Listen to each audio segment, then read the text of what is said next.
Hi Wietse, thank you for coming. Can you tell us a little bit about yourself? Of course, yeah. I'm Wietse. I'm from the back corner of the Netherlands.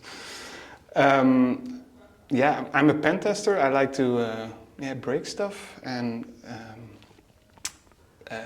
check stuff out. I just want to know how stuff works. So that's what I like to do. What I do all day long. So. But not only figure out how stuff works, you also break things. Absolutely, yeah.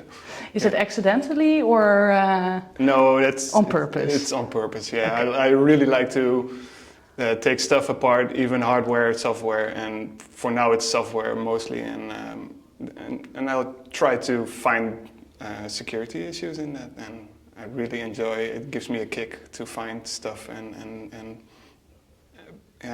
to report it. Probably that's the main thing, and then I make the world a bit better.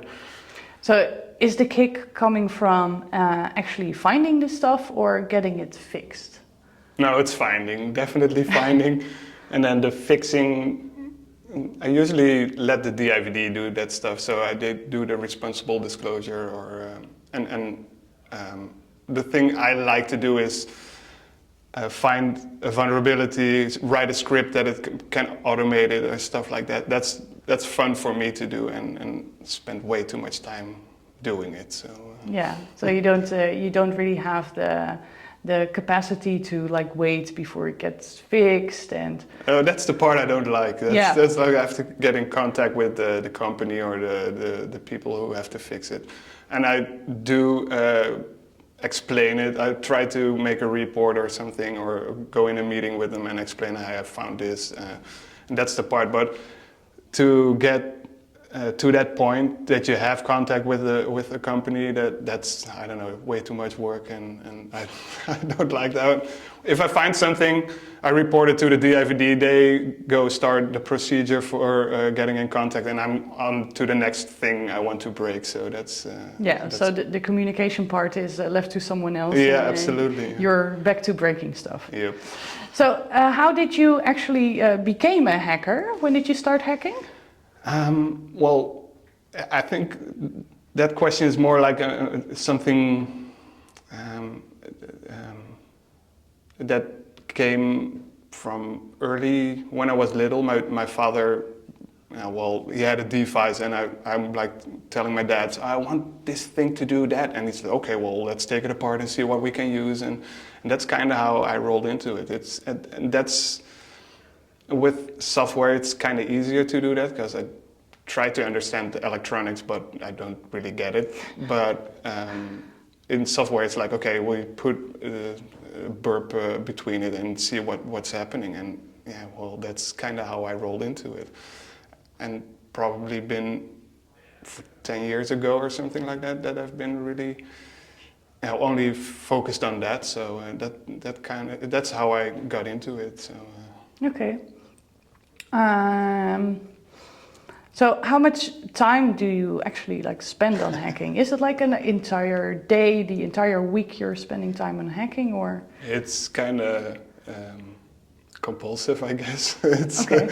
I can spend, I don't know, start in the morning and then I realize, it's 2 in the morning. Maybe I should have eaten something and drink something. But is that every day? It was. I'm kind of trying to cut back on that. So, okay. but yeah, it definitely was. I was sitting on the couch and my girlfriend was watching Netflix, and I was like, okay, let's break this, or how does this work, or and then. Yeah. And so you're like hyper focused on absolutely. breaking this. Yeah. Yeah. So you actually like do spend like most of your days on hacking? I did not at okay. this moment anymore, so it's. Do you have any other hobbies? Nope. Yeah, Lego. That's a good hobby. Yeah, building stuff. Yeah, but no other hobbies. Hacking is a hobby. Yeah. It's a passion, I guess. I want to know how stuff works, so take it apart. You know how it works. So. Yeah. So you have a job. I do. As a pen tester? Yes. Yeah. And next to that, you also do bug bounties and the coordinated vulnerability disclosure. Yep. How did you how did you get that job? Did you face any challenges, or was it easy to get that job? Well, one of my first jobs I got because of somebody asked me, "Can you check our system?" I'm like, "Well, okay, I'll check it." And I got into their internal network, and I'm like, "Okay, I'm here." Put my CV on their server, and they're like, "Okay, what's going on here?" So it's right there, and then they hired me. So yeah, that was a fun thing to do. That's definitely a fun way to get a job. Yeah. Well, they gave me permission to check them out, so of course. That's. But then, yeah, I'm like, okay, I found this. Well, basically, leaving your business card. Yeah, absolutely, yeah, exactly. So yeah, that's the first job, I guess. And then I don't know. I got my own business now in pen testing, and I noticed so many companies like hiring those people, and I don't know. I'm like cut out the middleman and do it myself. So and yeah, I found out.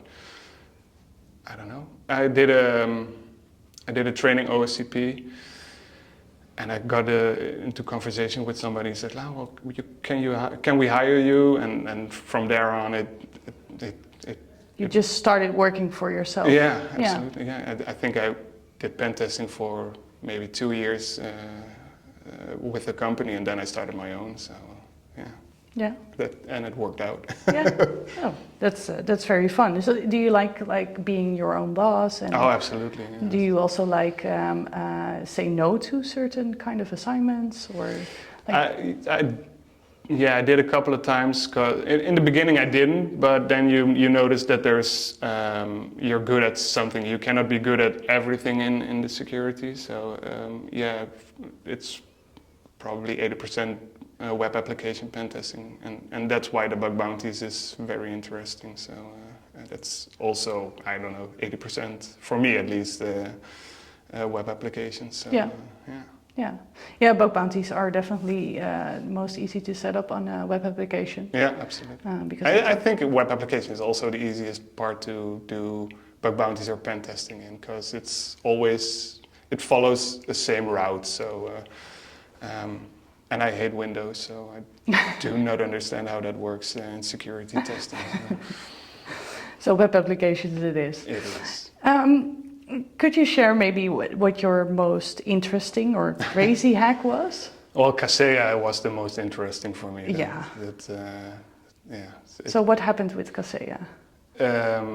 I was doing a pen test, and I got a laptop, and there was this application or VSA was installed under the agent, and I'm like, what is this? I don't know. It's crazy, but there was no time left to check it out. So I went in my spare time. I kind of asked Kaseya, "Can I get a copy on my server because I want to check it out?" And they're like, "How many people do you have?" I'm like, "I don't know, 6,000 or something. I don't know." So they gave me a local copy, and then I pulled it all. I don't know. I spent weeks on it, checking it out again on my couch. Yeah. and I discovered a couple of serious vulnerabilities, and that. That's the whole story about Kaseya. If you Google it, then definitely there's you can find enough to find. A lot more about it and what happened after. Yeah, and and when the ransomware hit, it went. The IVD told us, "Hey, be careful, these guys, the Russian criminals are serious guys." And I'm like, I hadn't slept for 4 nights or so. I was kind of freaking out. So that was, and then I came home and my door was kicked in, and I'm like, "Wow, what's going on here?" And my kid was home, so I'm like, "Where are you?" And he didn't respond. But long story short, he kicked in the door himself, and I was like freaking out. For nothing, but it was kind of weird week. Yeah, I can imagine. Yeah. So and afterwards, I don't know, got a good friendship out of Kaseya with the CTO. So that was fun. So, yeah, that's cool. Yeah, absolutely. Yeah. So that Kaseya. That was a crazy time. Absolutely. Yeah.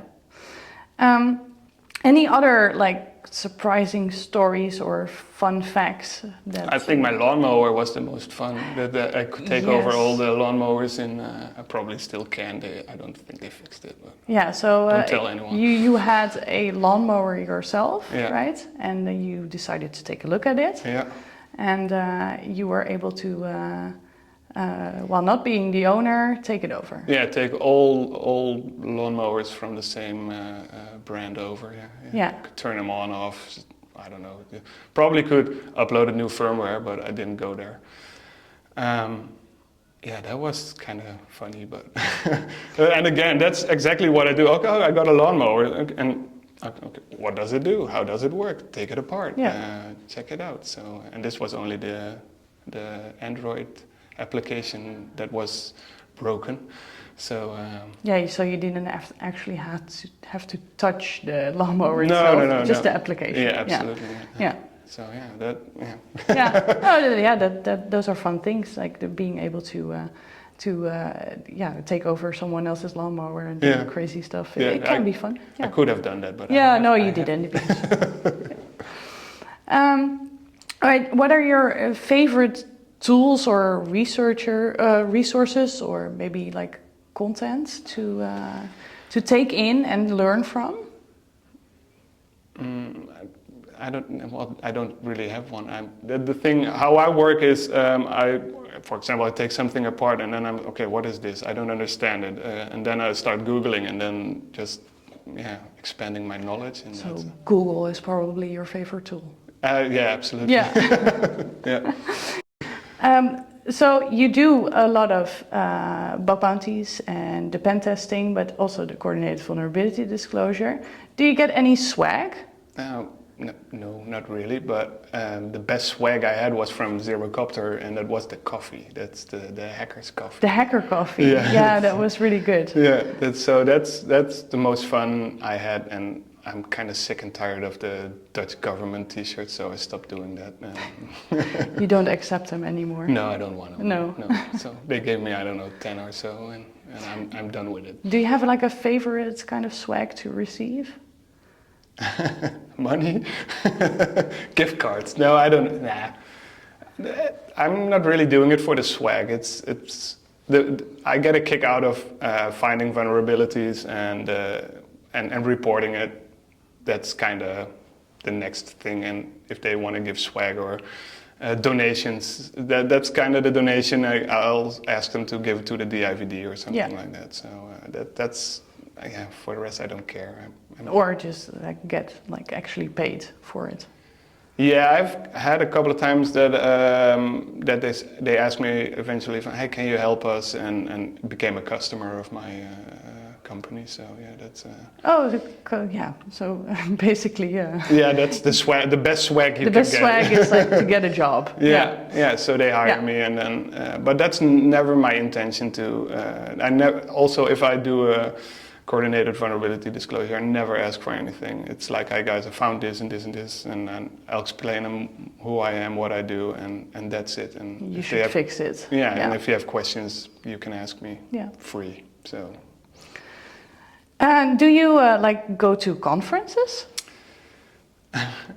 Well, kinda. Just getting started with conferences. Like we went to MCH. I really liked that. It was so fun and may contain hackers in the Netherlands. Yeah. And DEF CON, of course. So yeah, that's kind of the most conferences I've been to. Yeah, because I have gotten to know you online, mostly. Yeah. And then all of a sudden you were at a conference. At a conference? Yeah. I don't remember which one, but it took you a long time to actually go there. Yeah. Is there a particular reason that you didn't go to conferences? If I have to say, I probably too many people around me. So. Oh, yeah, that's. So yeah, that's kind of, and I don't. Because what I do, I think is okay, well, that's easy for me. So I'm if I meet other hackers, they're like, oh man, okay, these guys are great, dude. And I'm like, okay, just do my thing and hack stuff. And it's not that much of a deal. So I'm like, okay, who am I there? It's I don't know. It's. You don't think it's an opportunity to learn something from other people? Good question. Probably yes, but yeah, probably yes. Okay, so you should go to more conferences. Yeah, absolutely. Yeah. Okay. Working on it. Yeah. Is there anything that you would like to learn in the future? Definitely hardware hacking. That's my next goal. That's probably for the coming up or the 5 years. It does sound like you already have some experience in that, like from childhood maybe? Yeah, well, yeah, that helps, and I understand basic stuff, but I don't know. To look at Ulysses, like that's my idol. What for hardware hacking? I'm like, okay, what this guy can do is crazy. So yeah, that's kind of where I want to go. The new kick. Absolutely, Yeah. that's a new kick. And is there anything that you would like to say to aspiring hackers on, who are basically looking to do this as well, or maybe start somewhere? What would you give them as a tip? Start breaking stuff and responsible disclosure. You have to take have to be responsible to. If you find something, report it. If they don't do anything about it, okay, well, tough luck. But yeah, that's. Do adhere to the rules. But yeah, absolutely. Yeah. Don't go too far if you find something. Don't exploit it too much, I would say. Yeah, no, just to give evidence that the vulnerability is there. Absolutely. And then report it to the company so that they can fix it. Absolutely. Yeah. I never got in trouble for reporting something, but I think what I did in the beginning was what I said earlier is explain who you are, what you do, and what I did or also do is I discovered this vulnerability in your system from this IP, from this time till this time, and be open and honest. That's the best thing you can do, I guess. Yeah, and then they can use that information as well to check their logs and see that it was you, and they can help. That information can help. Yeah, and absolutely don't ask for money. So that's you don't give a good signal about who you are and what you want to do. So and stuff will come by accident, I guess, or by accident by.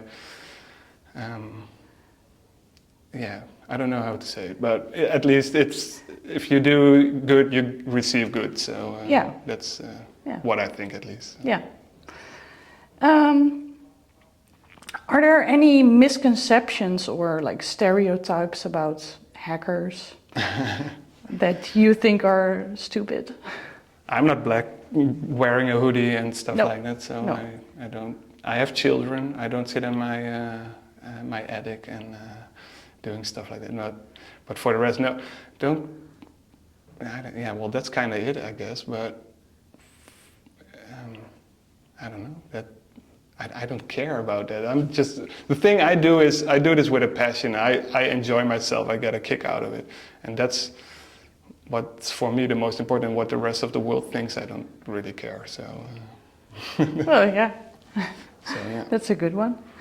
And do you have any thoughts on the future of this whole industry and what role hackers will play in it in the future? That's a difficult question. Is hacking gonna change in the future?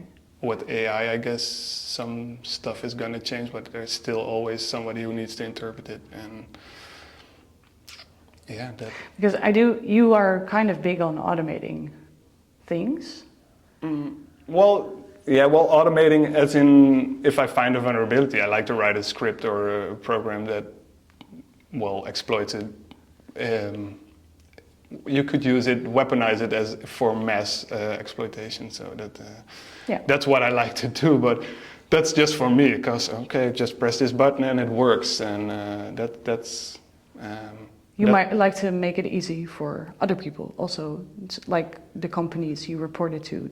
I don't know, not reproduce. Really. Well, No? Of course, but though you automate the vulnerability to, I don't know, get a shell or something.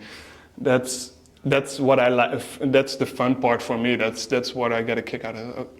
Right, just a simple Python script that does my stuff, and that's kind of for me. I do not publish it, not always at least. So, for Kaseya, I wrote a whole script that did everything I needed to do to get a remote code execution there, and nobody has it. I still have it on my system, so that's just for me, just for fun, so I can get my skills in programming better, and yeah, that's it. Okay. So you don't think that this is maybe going to happen more and more in the future, and other people are going to do that as well, and it might be, yeah, something we don't per se need people for anymore? I'm a bit scared for that. Yeah, I think there's like probably 80% will be automated. So yeah, but yeah, I don't know. Maybe it depends on how you interpret some vulnerabilities. I don't even know if an AI can do multiple steps. So if I have this, I get, or how do you say it? Multiple stages. I don't know if an AI can do that. Probably after a while, yes, but hooking stuff together, if you have 3 exploits, you get a remote code execution, for instance. I don't know if an AI can do that. So no, I do think like it's gonna make maybe our work some more efficient, and we can probably use it. I think so too, we can be more lazy. I like that. There's lots of vulnerabilities, and I know that you have found quite a lot of vulnerabilities also that no system would ever be able to detect, because you look at it at a different way. Yeah, well, that's kind of probably it. Yeah, we look at it in a different way. But then again, it probably can learn to look at it in a different way. I don't know. I don't know where this is going. It would be interesting to see. Yeah, maybe. Absolutely. Yeah. Probably be dead by then, but. Yeah. Okay. Yeah. So why do you hack with Zerocopter? I don't feel like a number with Zerocopter. I know everybody at Zerocopter. I think a lot of people at Zerocopter know me, and I don't know, they listen. If, hey, guys found this, it's not that important, they're still like, okay, well, thank you for reporting it. It's good communication. They know me. That's the thing I really like. So if you have the other bug bounty platforms, you're like really a number. You have to work. You have to work really hard to get your vulnerability. Like, hey guys, I found something. No, it's not. Yes, I do. Look at this. And I don't think that's the case in Zerocopter. It's like, hey guys, I found this, and sometimes they give you help. So hey, have you check this or try this, and that's what I really like. So that's for me. I only do bug bounties with Zerocopter, and the rest is like, don't even feel like it. So. Did you ever try doing bug bounties at other platforms? Yeah. Well, if like integrity, I did a couple, and that we can find stuff there too. But it's a lot of work to get from open.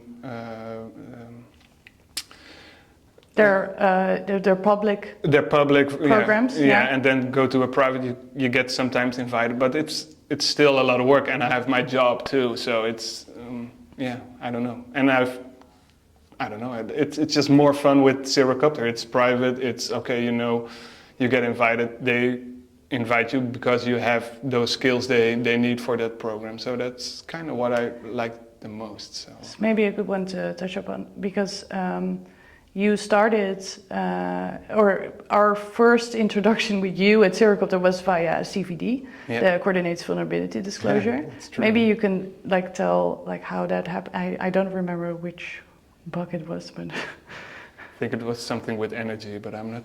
Yeah, it could be. Sure. But yeah, that's I did my CVD with Zerocopter, and then I just asked, can I join your private? And I think you guys said, now we don't accept any new ones. But then eventually, I think I asked again or something like that, and then you guys said, okay, well, just join us. So we noticed you because you were kind of frequent coordinated vulnerability disclosure reporter, and that's you were on the waiting list, and eventually you got the invite. Yeah. And you were able to join in our bug bounty programs. Yeah. And you are a big contributor to a lot of those programs. Oh, cool. Yeah. Thank you. Again, I think if it's a passion, you like to do it, then you go the extra mile. So then, I guess that's what you guys noticed, I guess. So. Yeah, I think so. Yeah, your passion and dedication also to sometimes going from a very small thing to a very big, impactful thing. Yeah, and I think small things are important too to report. So okay, I know this is small, but it could potentially be something bad, really bad, or so. Yeah, that's kind of how I look at it. So I don't need the money for if I get a bug bounty, then that's fine. But if it's something low or informational, that's fine too. So the program and it needs to get better. Or the software of the client needs to get better, and small steps make it better too. So that's what I really like. So, and that's what you guys give room for too. So it's not that you guys. It needs to be a critical or something like that. That's fun for me to get a critical, but for the company that you're testing, it's also important that you do the informationals or the low ones. So that's. Well, that's it.